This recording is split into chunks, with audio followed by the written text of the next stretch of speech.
어, 로마서는 결국 뭐 끄트머리까지 다 읽고 또 강해를 해도 결국 로마서가 다루는 주제는 간단합니다. 구원입니다. 구원. 사람의 죄, 그리고 어떻게 해야 우리가 이 죄를 용서받고 구원을 받을 수 있겠냐. 이 죄와 구원에 관한 문제예요. 그러니까 이제 이렇게 생각하면 되는데, 근데 뭐 짧게 뭐 한두 문장으로 끝내도 될 수 있기는 뭐 안 되는 건 아니겠지만 그렇게 해서는 또 안 되죠. 그래서 논리적으로 하나씩 이렇게 전개를 해 나가는 거예요. 이제 예를 들면 왜 구원이냐? 우리가 구원을 못 받은 상태에 있으니까 구원이지. 그러니까 구원을 받아야지. 왜 우리가 무엇 때문에 구원을 못 받게 됐지? 이제 여기서부터 시작을 해가지고 왜 구원이냐? 그럼 무엇이 구원이냐? 그럼 어떻게 또 구원을 받느냐? 구원을 받았다고 치자. 그 다음에는 우리가 어떻게 해야 되냐? 이런 문제들을 순차적으로 이제 논리적으로 이거를 설명해 나가는데, 이제 귀납법과 연역법에 좀 차이가 있잖아요. 그래서 우리 동양 중국이나 한국, 일본의 이런 동양적 동양 철학적 사고보다는 서양 철학적 사고로 이 부분을 이제 논리적으로 우리에게 설명을 하는 거예요. 그러니까 우리 한중일 세 나라 사람들의 어떤 인식론, 어떤 사고 구조, 이것하고는 사실 조금 차이가 있어서 좀 어렵기는 해요, 약간. 그러나 분명한 것은 방금 말씀대로 왜 구원을 말하는 거지?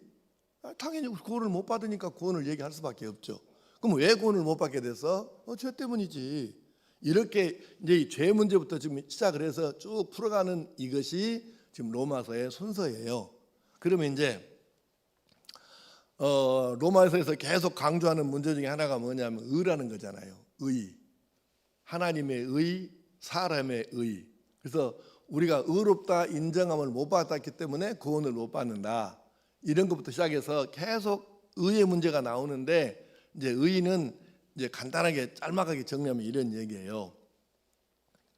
의라는 것은 원래 행위를 전제로 합니다. 내가 어떻게 살았느냐를 보고 너는 합격, 너는 불합격 이렇게 판정을 내려야 되는데, 그 의가 행동이에요. 행동. 우리가 어떻게 살아왔냐 이거를 가지고 이제 평가를 하는 거예요. 그런데 대부분의 사람들이 이렇게 생각합니다. 그 행위에 대해서 행위로 구원받으려고 하면, 의롭다고 인정하심을 받으려면 종교 의식에 잘 참석을 해야 된다. 그러니까 오늘 여기 지금 나와서 앉아 있는 여러분 중에도 이제 예배를 하나님께 산제사를 드리러 내 자신을 통째로 드리고, 나는 통째로 드린단 말은 사나 죽으나 내가 이제 하나님께 드려진 바 된 제물로 바쳐진 사람이니까 나는 하나님 뜻대로만 살아야 된다. 하나님 왼쪽으로 가라 하시면 두 말 없이 그냥 예하고, 오른쪽으로 가라 하시면 예하고 오른쪽으로 가야 하고, 그래서 내 자신이 하나님께 온전히 드려진 사람이다. 이렇게 제물로 드리려고, 그 예배를 드리려고 지금 이 자리에 앉아 있는 성도들도 있지만, 또 이제 몇 명인지는 모르지만 종교 행위로, 그냥 종교 의식으로, 아이고 뭐 예배 안 가고 집에 가 있으면 좀 꺼림치 가고, 또 그놈의 성길 사나운 목사는 또 안 나온다고 맨날 조자 볶아 쌓고 지져먹고, 그러니까 안 나갈 수도 없고 그냥 갔다 오자 이래 갖고 와서 안 걷는 사람도 몇 사람일지는 모르지만 없지는 않지 않겠어요? 그러니까 이런 식의 종교 의식, 종교 행위, 그 다음에 사람들이 명상도 하고 고행도 하잖아요. 그래서 옛날 엘리야하고 바알과 아스타롯 선지자 850명하고 1대 850으로 이제 영적인 그 싸움을 벌였을 때에 바알과 아스타롯 신을 섬기는 제사장들은 어떻게 했어요? 흉기로 자기 몸을 자해를 하면서 이제 고행을 하죠. 그래가지고 지금 신의 마음을 움직이겠다는 거잖아요. 물론 말도 안 되는 소리긴 하지만. 그러니까 이런 것들이 바로 뭐냐면 고행입니다. 어떤 것도 반대로 명상을 해요.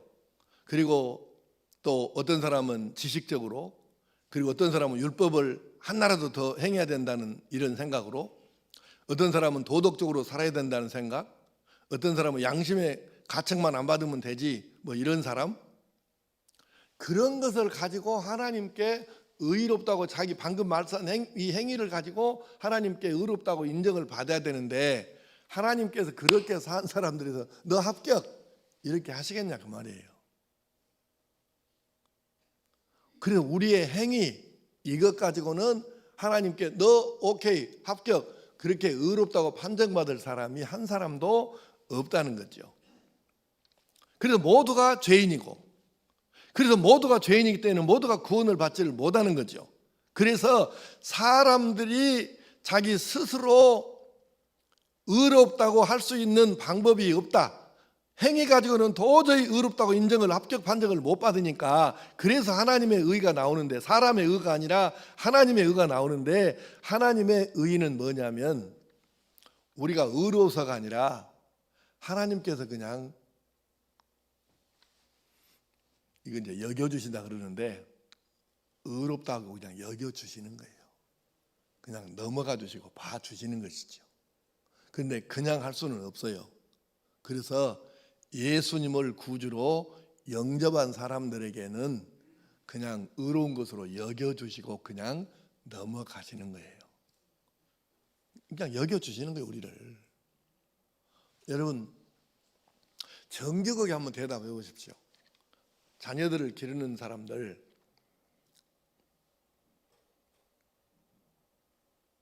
여러분의 아이들은 마음에 쏙 드요?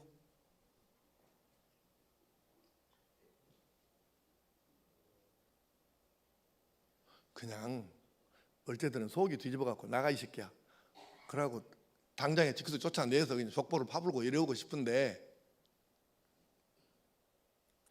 너무 우세스럽기도 하고 그냥 넘어가주는 거예요.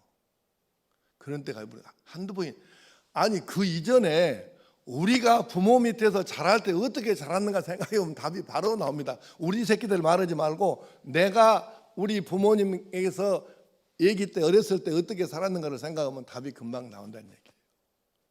그러잖아요. 그냥 하나님께서 그냥 우리를 여겨주시고 넘어가 주시는 거예요. 그런데 이제 여기까지 중간 한번 이제 정리를 좀 해보겠습니다. 자, 로마서 1장에서는 여러 가지 말씀이 나오는 것 같지만 중심 주제를 찾아보면 이렇게 되어 있어요. 하나님을 떠난 인간의 이 상태가 어쩌냐, 그 죄악상, 이것을 1장에서 정리해서 보여주는 거고, 2장의 말씀은 율법이 있다고는 유대인도 알고 보니까 똑같다. 율법을 가지고 산다는 선민이라고는 유대인도 결국 보니까 결론은 똑같이 되어버렸다. 죄에 빠지고 율법을 행하지도 못하고, 유대인도 별 수 없이 모든 사람이 똑같이 죄인의 자리에 있을 수밖에 없다. 그래서 3장, 그래서 모두가, 의인은 하나도 없고 모두가 죄인이고 모두가 멸망을 받을 수밖에 없다. 그래서 하나님께서 죄의 문제를 스스로 해결하지 못하는 인간을 위해서 믿음으로 말미암는 의, 이 구원이라는 것을 마련해 주셨다. 이렇게 3장까지 정리가 됐어요. 그러면 4장의 시작은 어떻게 하느냐? 아브라함의 예를 들어서 하나님의 긍휼에 의한 믿음, 우리 행위에 의한 내 인간의 의가 아니라 하나님의 불쌍히 여겨주시는 이 긍휼에 의한 믿음의 의를 설명하고 있습니다. 여기서 여러분에게 질문 하나 하겠습니다. 고개 들고 잘 듣고 대답을 잘 해보세요. 아브라함은 의인이었습니까?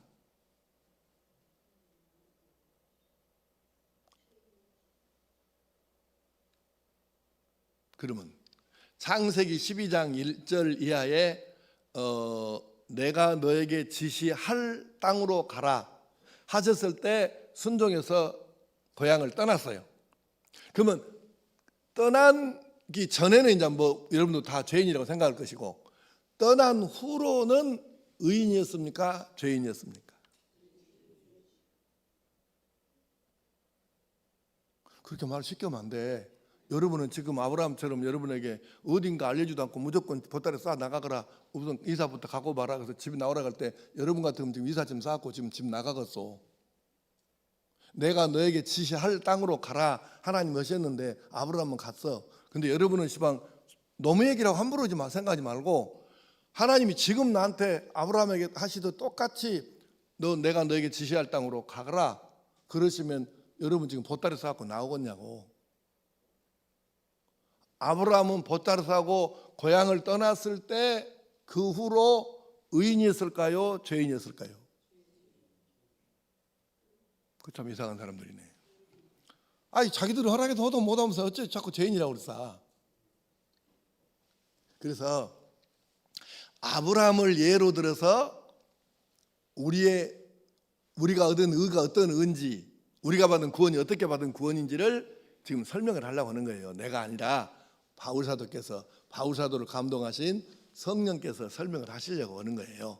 그 부분을 한번 살펴보겠어요. 대부분 이제 우리 교인들 좀 수준이 확실히 수준은 좀 있기는 있어. 대부분 이렇게 내가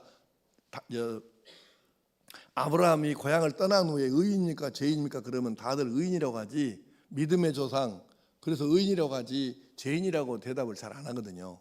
근데 우리 교인들은 수준은 있어. 근데 이제 진짜 이게 수준인지는 헷갈리긴 한데, 하여튼 그냥 외견상으로 볼 때는 수준은 있습니다. 그러면 왜 이 사람이 죄인인지를 우리가 좀 생각해 봐야 되지 않겠어요? 한번 보겠습니다. 자, 성경을 차려 들어봅니다.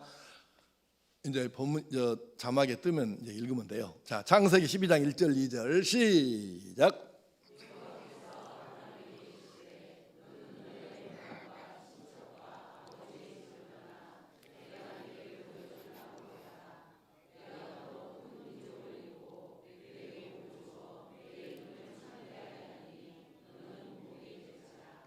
아멘. 내가 너로 큰 민족을 이루고 내게 복을 주어 내 이름을 창대하게 하리니 너는 복이 될지라. 그러니까 하나님께서 큰 민족을 이루게 해주겠다고 약속하셨고, 이제 아브라함은 이제 순종하고 떠났잖아요. 그런데 그 뒤로 이제 12장 그 이후로 중간에도 있고 13장, 14장 사건들이 많이 있는데, 이제 거기서 아브라함이 온전한 믿음의 사람이라는 걸 못 보여줬어요. 왜냐하면은 안 가야 될 애굽으로 가버리고, 또 다른 나라 왕한테 자기 마누라를 혹시 자기가 해코지를 당할까 봐서 내 여동생입니다 이렇게 막 해버리고, 복잡해. 믿음의 모습이 없었어. 그런데 그러다가 이제 15장으로 넘어갑니다. 15장 1절 2절 시작.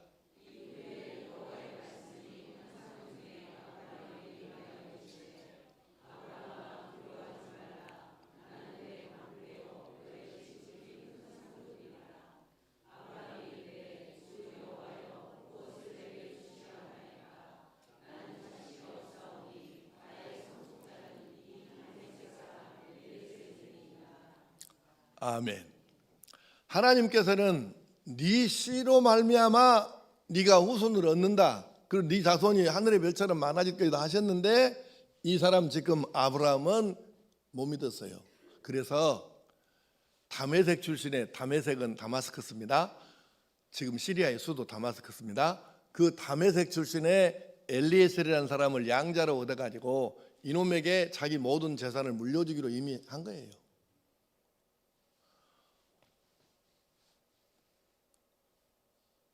이게 무슨 얘기냐면,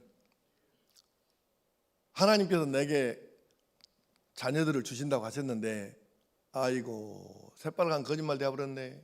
뭐 이제 애기 낳을 가망도 없고, 그러니까 양자를 삼았다는 얘기예요. 가망이 있다고 생각해서 뭔데 믿음으로 바라서 못한 양자를 삼았겠습니까? 그러니까 벌써 이미 양자를 얻어가지고, 그래서 믿음이 지금 없죠. 16장 이제 16장 넘어갑니다. 16장 1절 2절 시작.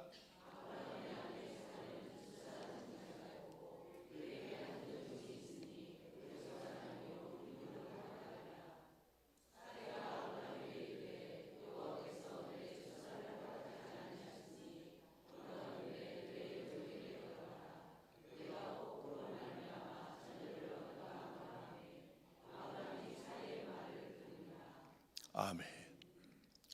사라가 아브라함을 꼬였어요. 내가 아이가 없으니 못나니 젊은 이 내 몸종 하갈하고 동침해 가지고 그리고 혹시 하나님이 아들을 주실지 모르니까 그럼 그렇게 한번 해보라. 그러니까 아브라함 이 말을 들어야 되겠어요? 안 들어야 되겠어요? 남자들은 가만히 있네. 여자들만 안 들어야 된다고 막. 이것이 문제예요. 뭔 얘기인 척 그냥 들어가 버렸네. 그래서 그 다음에 어떻게 됐나? 16장 15절 16절 시작.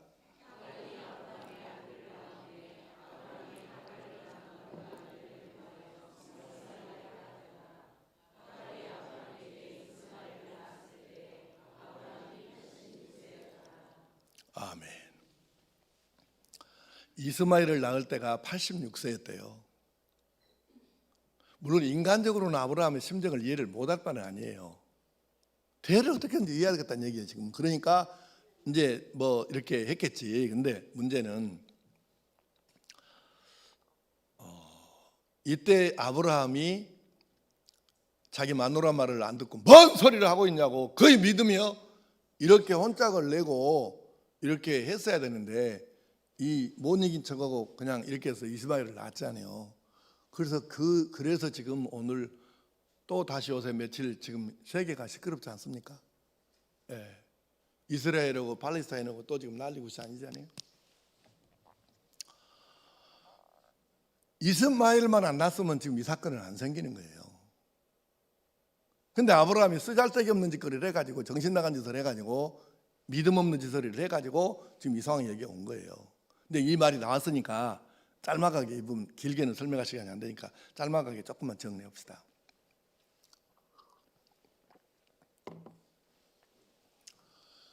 지금 우리나라의 태극기 집회에 참석했던 이 극우 성향의 사람들은 무조건 지금 이스라엘을 지지하고 팔레스타인을 이제 마귀시하는 그런 경향이 있습니다.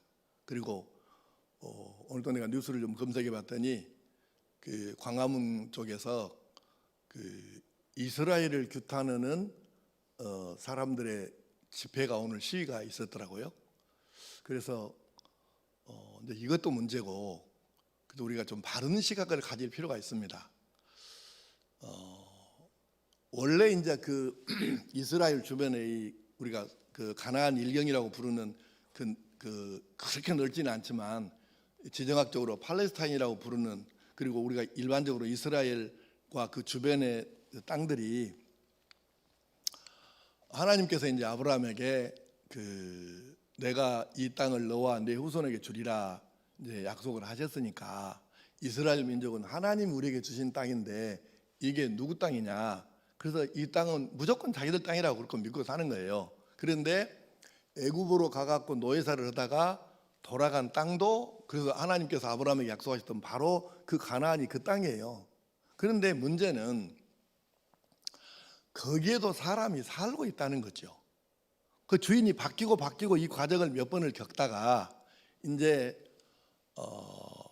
원래 그 땅에 그 사람들이 또 이제 살고 있는데 이스라엘이 독립을 하면서 어떻게 됐어요? 이제 그 2차 세계대전에서 승전한 쪽에서 연합군 쪽에서 지금 이스라엘 땅을 그거를 지정을 해주고, 그동안 이제 지금 나라 없이 이스라엘 나라가 살았으니까 그래서 그 땅을 지정해주고 여기서 나라를 건국해서 살아라 해서 오늘날 현대 이스라엘이 된 거예요. 그래서 나라를 세웠잖아요. 그러면 이제 거기서 원래 살고 있던 사람들이 또 문제인 거예요. 그동안에 지금 뭐 몇백 년 이상을 살았던 사람들이 있는데 우리가 지금 말하는 팔레스타인 사람들이 바로 그 사람들이에요. 그러다 보니까 그 사람들은 느닷없이 지금 살던 땅에서 쫓겨나갖고 이제 난민이 된 거죠. 그래서 그 사람들이 요즘에 말하는 가자지구라든가 하여튼 주변에 흩어져 갖고 살았는데, 그래서 전쟁이 계속해서 일어나고 싸우기를 반복하고 뭐 중동 전쟁이 지금 4차전까지 일어나고 이번에 5차 전쟁이 일어나게 생겼어요. 그런 과정을 통해서 이제 국제사회에서 어떻게 지금 합의를 보고 끌고 가고 있냐면 어쨌건 팔레스타인 사람들도 살아야 될 것 아니냐. 그러니까 현재 가자 지구하고 요단강 서편의 지구 주로 크게 두 군데로 나누어 가지고 나라를 세워 가지고 거기도 팔레스타인 나라를 하나 만들어 주고, 그래서 이스라엘과 평화협정을 맺어서 싸우지 말고 서로 나라를 이렇게 유지하고 살도록 그렇게 하자. 이것이 국제사회의 대체적인 합의인데 이것도 지금 쉬운 상태가 아니에요. 그러니까 이제 그렇게 잘 나가려고 하다가 팔레스타인 해방기구라고는 그쪽하고는 협상이 됐는데, 팔레스타인 해방기구가 10여 년 전에 총선에서 졌어요. 그래서 하마스라고는 테러를 아주 강하게 하는 이슬람 세력인데 이쪽에서 정권을 잡은 거예요. 그리고 그때부터 지금 긴장이 고조되고, 그러니까 이스라엘에서 50km가 넘는 장벽을 쌓아가지고 출입문 몇 개 놔두고 통제를 하기 시작한 거죠. 그러니까 이제 하마스를 비롯한 팔레스타인 사람들은, 특히 가자 쪽은 완전히 이게 뭐 그 조그만 땅덩어리에 우리나라 제주도 한 2배만 할까? 근데 거의 230만 명이 사는 거예요. 그리고 현재 지구상에서 가장 인구 밀도가 높습니다. 팔레스타인이, 가자 지구가. 그러니까 그런데 이스라엘에서 이제 모든 전기, 수도 뭐 이런 거 다 지금 그 통제권을 갖고 있는 거예요. 그래서 이제 압박이 사실은 심하니까, 그래서 이제 그런데 문제는 이렇게 이제 계속 가게 생겼으니까 하마스 쪽에서는 뭔 생각을 했냐면, 요즘에 이스라엘하고 중동 몇 나라하고 수교를 해가지고 대사를 주고받고 이렇게 하잖아요. 그런데 이제 그 회교가 이제 순위파하고 시아파로 나눠져 있는데, 순위파의 정주국이 사우디아라비아고 시아파의 정주국이 이란입니다. 근데 순위파는 비교적 조금 좀 시아파보다 좀 온건한 쪽입니다. 근데 이 순위파의 정주국인 사우디아라비아가 이스라엘하고 수교 협상을 지금 하고 있어요. 그러니까 지금 이 팔레스타인에서는 위기의식을 느낀 거예요. 이대로 가다가는 우리가 영 이렇게밖에 못 살겠다. 그래서 이제 이번에 지금 들리는 바로는 2년 동안을 이 전쟁을 준비해 가지고 이제 지금 터뜨린 거예요. 그래서 이제 그 분리장벽을 넘어 가지고 이스라엘 쪽으로 키부츠에 쳐들어가 가지고 이제 먼저 공격을 했는데, 이제 그냥 군인들하고만 싸움을 했으면 이렇게 시끄럽지는 않는데, 이 사람들이 쳐들어가 가지고 지금 아이들 40명을 집단으로 죽여서 땅에다 묻어버리는 것부터 시작을 해가지고 전쟁은 하더라도 민간인들에 대해서는 살상을 하지 말자는 것이 국제사회의 규범이고, 아주 이거는 그 비교적 잘 지키려고 합니다. 악하더라도. 그런데 이번에는 민간인들을 무차별로 학살을 하고, 더구나 어린이들까지 이렇게 아직 좀 다는 안 나왔는데 현재 발견된 것만도 지금 아이들만 40명을 따로 죽여서 이렇게 묻어버리고 이제 이런 상황이 되다 보니까, 그래서 이거는 있을 수 없는 일이잖아요. 그래서 첫 번째 지금 먼저 터뜨린 쪽이 팔레스타인이고 그 하마스인데, 이건 당연히 잘못한 거죠. 그런데 문제는 여기에 대해서 이제 반격을 한다 그래가지고 이스라엘이 또 이제 하기 시작을 하는데, 이스라엘이 무차별로 지금 폭탄을 쏟아붓는데, 지금 내가 메모를 안 한 것 같아서 기억이 좀 헷갈리는데, 지금 이스라엘이 하마스가 한 5천 발을 그 로켓포를 쐈다고 하잖아요. 근데 이스라엘은 지금 한 2만 발을 쐈습니다. 그래서 민간인들이 무차별로 좀 죽고 있는 거예요. 그러면 자기들의 아이들을, 하마스가 이스라엘을 아이들도 죽이고 힘없는 부녀자들도 죽이고 민간인들을 죽이고 포로로 잡아간 것은, 인질로 잡아간 것도 나쁜 건데, 그럼 이스라엘이 팔레스타인을 그렇게 무차별로 죽이고 이렇게 하는 그러면 잘한 겁니까? 우리가 당했으니까 너희들도 당해봐라 이렇게 똑같이 죽이자고? 이건 아니죠. 그래서 우리가 냉정하게 볼 필요가 있어요. 먼저 해서 이 무차별로 아이들까지 학살한 것은 팔레스타인의 당연한 잘못이지만, 우리도 똑같이 너희들한테 해주겠다 그래서 같이 하면 어떻게 이것이 정당화 되겠습니까? 그러니까 우리가, 여러분 이제 예배 끝나고 나중에 집에 돌아가셔서 또 기도하실 때 어느 한쪽만 편들면 안 됩니다. 이거는 양쪽 다 생명입니다. 양쪽 다 아이들 키우고 있고, 근데 아이들이 무슨 죄가 있으며 부녀자들이 무슨 죄가 있습니까? 왜 이 사람들이 그렇게 죽어야 되냐고. 이스라엘 사람도 보호받아야 되지만 팔레스타인 사람, 그 사람들도 사람들인데 왜 이 사람들이 보호를 안 받아야 됩니까? 그러니까 냉정하게 이거를 좀 객관적으로 이걸 들여다보면서, 이거는 땅 싸움이고, 팔레스타인도 나라를 빨리 만들어서 자치하면서 자기들끼리 살도록 만들어줘야지 언제까지 이대로 끌고 가겠어요. 국제사회가 이거 보증을 써줘야 됩니다.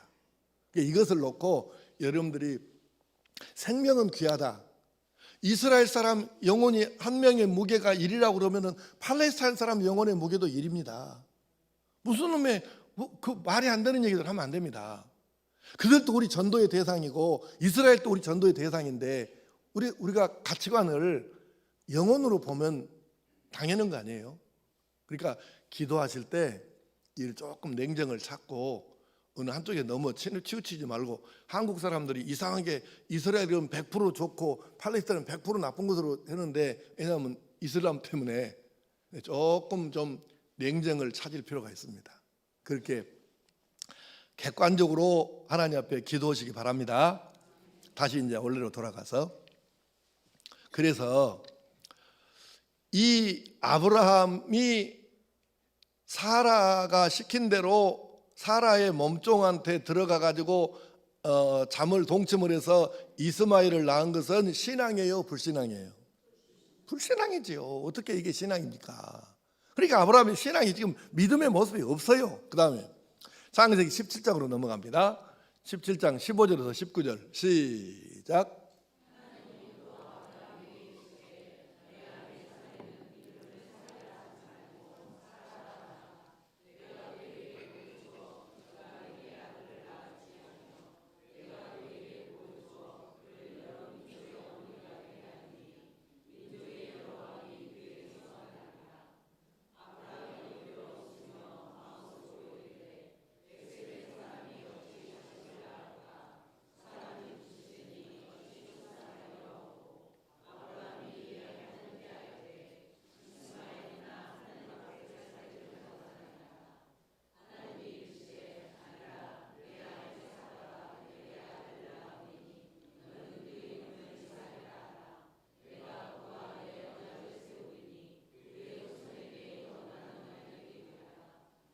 아멘. 하나님께서 내년 이맘때에 사라가 너한테 아들을 낳아줄 것이다 그러시니까, 아브라함이 17절을 보니까 아브라함이 엎드려 웃으며 마음속으로 이르되 100세 된 사람이 어찌 자식을 낳을까, 사라는 90세니 어찌 출산하리요. 그리고 웃어버렸다는 거예요. 믿음이 있어요, 없어요? 여러분이 지금 믿음이 없다고 해도, 여러분이 믿음이 스스로 나 믿음 별로 없어라고 이렇게 말하는 사람도 아브라함처럼 하나님 앞에서 이렇게 웃어본 적은 없잖아요. 여러분, 하나님 말씀하시는데 웃어본 적 있어요? 어메, 말도 아닌 소리 하고 있네. 이렇게 웃어본 사람 있어? 근데 아브라함 웃어버렸다잖아요. 그리고 또 하나님께서 이제 거기에 대해서 말씀을 하시니까 아브라함이 이렇게 말했대요. 하나님께 18절, 이스마엘이나 하나님 앞에 살기를 원하나이다 이랬대. 새 아들 준다는 건 아예 그건 놔두고 그냥 그 놔두시고요. 그 대도 않은 얘기를 왜 하십니까? 그냥 이스마엘이나 살게 해주시오 이랬다는 거예요. 신앙이에요, 불신앙이에요? 이런 불신앙이 어디 있어요? 말도 아닌 얘기지. 그러니까 여기서 아브라함이 지금 착각한 게 하나가 있는데, 그게 뭐냐면, 하나님께서 아브라함은 100살, 사라는 90살일 때 아들을 주신다 하니 못 믿었어요. 이스마엘이나 좀 잘 살게 해주세요 이렇게 한 것은 믿음이 없는 건데, 이 아브라함이 뭘 착각했냐면 하나님은 사람이 아니시다 이것을 지금 모르는 거예요. 하나님이 말씀하셨는데 하나님은 사람이 아니시다, 하나님 참신이시다, 하나님이시다 이 생각을 해야 되는데, 하나님의 말씀을 사람 말로 지금 사람이 말하는 것처럼 이렇게 듣는 거죠. 그러니까 이렇게 속으로 웃어버리고 이스마엘이나 잘 살게 해주시오, 이렇게 말했다는 거 아니에요. 이게 아브라함의 진면목입니다. 그러면 자, 다시 이제 1절 2절로 돌아갑니다. 로마서 4장 1절 2절. 그런즉 한번 띄워보셔도 돼요. 자막. 그런즉 육신으로 우리 조상인 아브라함이 무엇을 얻었다 하리요? 잘 들으셔야 돼요. 만일 아브라함이 행위로서 의롭다 하심을 받았으면 자랑할 것이 있으려니와 하나님 앞에서는 없느니라. 1절이 무슨 뜻이냐면 아브라함이 육신으로 자기가 행동을 해가지고 하나님 앞에 인정받을 만한 짓을 한 게 도대체 뭐가 있냐? 있으면 내놔봐라, 그 뜻이에요. 아브라함이 육신을 가지고 육신적으로 행해서 하나님께 인정받을 만한 게 도대체 하나나 있었느냐? 뭐가 있었지? 내놔봐, 그 말이에요. 자, 방금 성경을 쭉 읽었는데 아브라함이 육신적인 것으로 행동을 가지고 하나님 앞에 의롭다고 합격 판정 받을 만한 일이 하나라도 있었어요, 없었어요? 없잖아요. 믿음이 어디 있습니까, 이게? 그런데 하나님께서는 아브라함이 믿든지 말든지 아브라함 100세, 사라 90살 되었을 때 그냥 임신시켜서 아들 이삭을 낳게 해 주셨다, 그 말입니다. 이걸 보니까 우리가 뭐라고 하냐면 은혜라고 하는 거예요. 아니 뭘 했느냐고. 아브라함이 한 게 뭐 있어요? 그런데 하나님께서는 계속 불신앙이고 계속 안 믿고 계속 엉뚱한 짓을 하고 계속 엉뚱한 소리하고 이렇게 하는 아브라함에게 일방적으로 계속 하나님께서 약속을 주시고 확인하시고 재확인하시고 그러다가 딱 그때가 되니까 아들을 그냥 주신 거예요. 아브라함이 뭐 잘한 게 있어서가 아니고 그냥 하나님의 약속을 지키시기 위해서, 하나님은 신실하시니까 그냥 아들을 주신 거예요. 그런데 하나님께서는 뭐라고 말씀하셨느냐? 우리가 이 바울과 다윗이 말하는 행복이 뭔지를 좀 생각해 볼 필요가 있거든요. 4절부터 한번 다시 보겠습니다. 로마서 4장 4절에서 6절 말씀. 일하는 자에게는 그 싹이 은혜로 여겨지지 아니하고 보수로 여겨지거니와 일을 아니할지라도 경건하지 아니한 자를 의롭다 하시는 이를 믿는 자에게는 그의 믿음을 의로 여기시나니 일한 것이 없이 하나님께 의로 여기심을 받는 사람의 복에 대하여 다윗이 말한 바 불법이 사함을 받고 죄가 가려짐을 받는 사람들은 복이 있고. 다윗이 자기 삶을 생각해 보니까 우리는 다윗이 엄청난 성인처럼 막 생각을 하잖아요.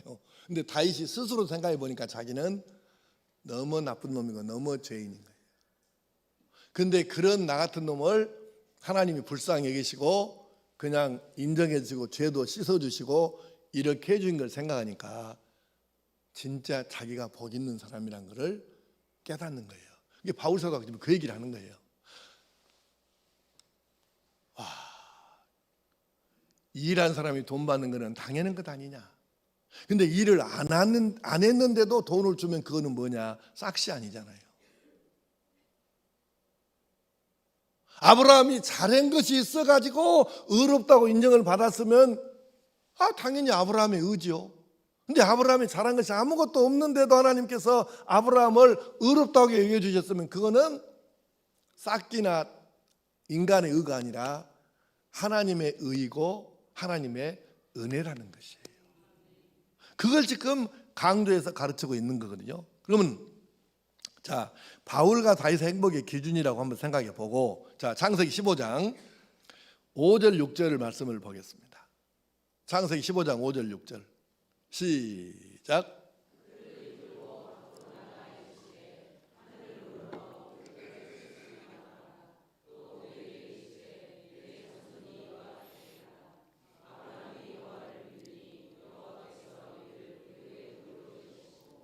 아멘. 한 것 없는데 아브라함이 그냥 마음으로부터 하나님 말씀을 받아들이고 아멘하고 하니까 이것을 하나님께서는 아브라함의 의로 여겨주셨다는 거예요. 그러면 다시 말하면 아브라함도 우리와 같은 사람이었다는 것이고, 그래서 아브라함의 의가 아니라 하나님의 의, 하나님의 은혜로 그냥 하나님께서 아브라함을 의롭다고 여겨주신 것일 뿐이라는 거죠. 그래서 은혜라고 하는 거죠. 우리도 마찬가지입니다. 아니, 여러분과 내가 뭘 했습니까? 하나님 앞에 구원받을 만한, 의롭다고 인정받을 만한 뭐를 그동안에 내가 뭘 했느냐는 얘기죠. 아브라함과 우리가 받은 의가 본질적으로 똑같다는 걸 지금 설명하는 거예요. 자, 에베소서 2장 8절 말씀. 에베소서 2장 8절.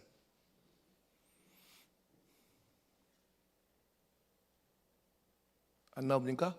에베소서 2장 8절 띄워주세요. 시작.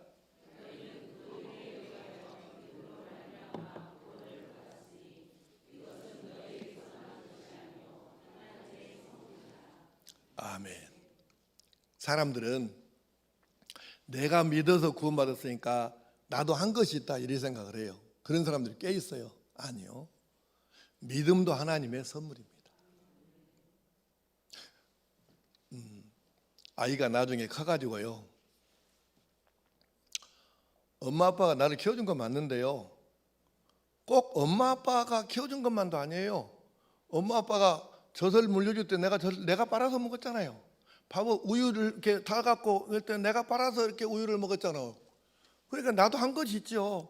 그래, 나한테도 감사하세요. 내가 그때 안 먹었으면 나 죽었을 거 아니요.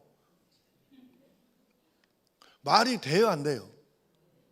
우리가 구원받다 그래갖고 내가 믿었으니까 내가 한 게 있지요, 이렇게 하나님께 말하면 그 사람은 방금 얘기가 나중에 커가지고 내가 받아 먹었으니까 내가 이만큼 됐으니까 엄마도 나한테 감사하세요, 이렇게 말하는 놈이랑 똑같다 그 말입니다. 우리가 한 게 내가 구원받는 내가 한 게 있어요, 없어요? 없어요. 그래서 뭐라 한다? 은혜라고 하는 것이죠. 그러면 우리가 왜 아브라함을 믿음의 조상이라고 그렇게 온 세상에서 다 이렇게 외치고 난리를 치는가? 시간이 이제 짧으니까 그냥 대충만 짤막하게 얘기합시다. 왜 아브라함을 믿음의 조상이라고 그렇게 우리가 추앙을 하는가? 지금도 이스라엘 사람들은 저렇게 난리를 치는 사람들이요, 아브라함 얘기만 하면 딸싹을 못합니다. 왜? 아브라함을 믿음의 조상이라고 하고 아브라함 얘기만 하면 일단 이스라엘 사람들은 숨죽어요. 일단 젖었습니다. 왜? 최고의 할아버지고 최고의 믿음의 사람이고 모세보다 훨씬 위대한 사람이 바로 아브라함이거든요, 이스라엘 민족에게. 근데 왜 그렇게 믿음의 사람이라고 조상이라고 하느냐? 짤막하게 정리합시다. 첫째, 아브라함에게는 떠나는 믿음이 있었습니다. 고향을 떠나거라. 예. 사실은 고향을 떠나라는 건 말씀이기는 한데, 아버지를 떠나, 친척을 떠나, 고향을 떠나, 그리고는 익숙한 것을 떠나는 거예요. 사실 여러분도 익숙한 것으로부터 그냥 나와버려 그러면 되게 어렵습니다, 이게. 그리고는 기득권으로부터 빠져나와라. 이 기득권 포기하기 정말 어려운 거거든요. 하고 있는 사업도 다 털고 나왔나? 이 어려운 거거든요. 자기가 지금 애착을 가지고 있잖아요. 그동안에 살아온 게 지금 몇 년인데 75세예요. 그동안 이루어놓은 게 얼마인데 이걸 놔두고 어떻게 갑니까? 애착이 있지. 근데 아브라함은 그 모든 것으로부터 떠나는 믿음이 있었어요. 두 번째는, 아브라함의 믿음은 하나님의 말씀에 아멘으로 순종하는 믿음이에요. 너의 아버지, 고향, 친척 다 떠나갖고 떠나가라. 두 말 않고 아멘하고 가잖아요. 100살에 낳은 아들 이삭 바쳐라. 두 말 않고 아멘하고 모리아산으로 가서 아들을 바치잖아요. 이스마엘을 네 집에서 내보내라. 아니, 어떻게 얻은 아들인데 보내요? 이게 아니고 두 말 안 하고 예, 아멘하고 또 떠나 보냅니다. 이런 일들이 자신의 이성이나 지식이나 경험에 안 맞지요, 당연히. 아브라함 생각할 때 하나님의 말씀이 고향을 떠나라, 아버지 친척집을 떠나라, 이삭을 바쳐라, 이스마엘을 떠나게 해라, 하갈도 떠나게 해라, 이것이 아브라함의 경험이나 이성이나 지식이나 사회적인 통념이나 이런 것에 맞겠습니까? 그런데 아브라함은 하나님이 말씀하신 것에 대해서는 맞네 안 맞네 기네 아니네 이거 토달지 않고 그냥 아멘이에요. 일단 순종하고 봅니다. 방금 아멘한 사람 몇 명 안 되죠? 네, 이게 쉽지 않아요. 근데 아브라함은 우리가 아브라함을 방금 내가 믿음 없는 것처럼 이야기를 했지만 우리가 이걸 생각하면 아브라함을 함부로 말할 수 있는 게 아니에요. 사실은 누가 우리 중에 이렇게 해본 사람이 누가 있었겠어요? 그저 하나님 말씀이라고 하면 나중에 어떻게 될 망정 우선 아멘하고 순종하고 보는 것이 아브라함이고 그것이 아브라함의 믿음입니다. 설령 나중에 넘어지는 경우가 있더라도 지금은 순종입니다. 그게 아브라함이에요. 나중에 상황이 뒤집어져 가지고 어떻게 믿음이 떨어져 가지고 뒤집어지고 막 이렇게 할 수는 있지만 우선 내가 하나님께 말씀을 들으면 그때는 무조건 아멘하고 순종하는 게 이게 아브라함의 믿음인데 이 믿음이 쉬운 게 아니에요. 우리 지금 예수 믿고 몇 년 동안 살아봤잖아요. 쉬운 일 아닙니다. 하나 더 다시 일어서는 믿음이 있습니다. 아브라함에게 다시 일어서는 믿음. 여러분 잠언 24장 16절 한번 보십시다. 잠언 24장 16절 자막 한번 띄워보세요. 시작.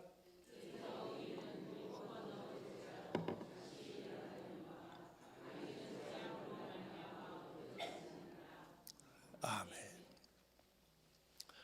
우리가 지금 방금 성경 말씀 여러 군데 읽었었잖아요. 창세기 아브라함이 불신앙으로 이렇게 했던 일들을 쭉 읽었는데 사실 인간적으로 보면 아브라함이 하나님께서 말씀을 하실 때 나중에 그럴 수 있잖아요. 하나님 이제 여기서 그만 끝냅시다. 나도 염치가 있어야지 세상에 한두 번도 아니고 내가 번번이 이거 뭔 짓입니까? 내가 하나님 맨날 이렇게 불신앙적이고 이렇게 믿음으로 오지 못하고 맨날 넘어지고 이렇게 내가 했는데 이제 나도 그냥 그만 포기하랍니다. 하나님 그냥 알아서 하나님 하시고 나는 나대로 그냥 이렇게 살다 죽을랍니다. 이렇게 할 수 있거든요. 왜냐하면 염치가 너무 없잖아요.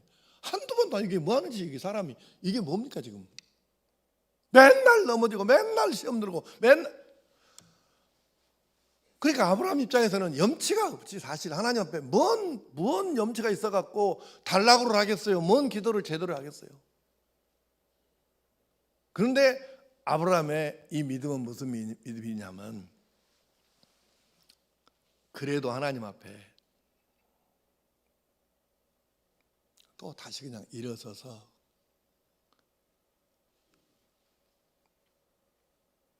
불쌍히 여겨달라고 하는 것이죠. 그러니까 여러분 가만히 이렇게 살아온 모습을 나도 이렇게 돌아보면 100번까지만 봐주고 그 이상은 없다. 만약에 하나님이 그러신다 그러면 정우교 목사도 진즉 아웃됐겠죠. 하나님 앞에 내가 지금까지 살아온 동안에 100번만 내가 죄를 지고 잘못하고 했겠습니까? 1000번이면 그까지는 내가 봐준다. 1000번까지다. 그러면은 무조건 아웃이다. 하나님 그렇게 하셨다 그러면 또 내가 어떻게 지금 이렇게 서 있겠어요? 그래서 우리가 생각하는 것입니다.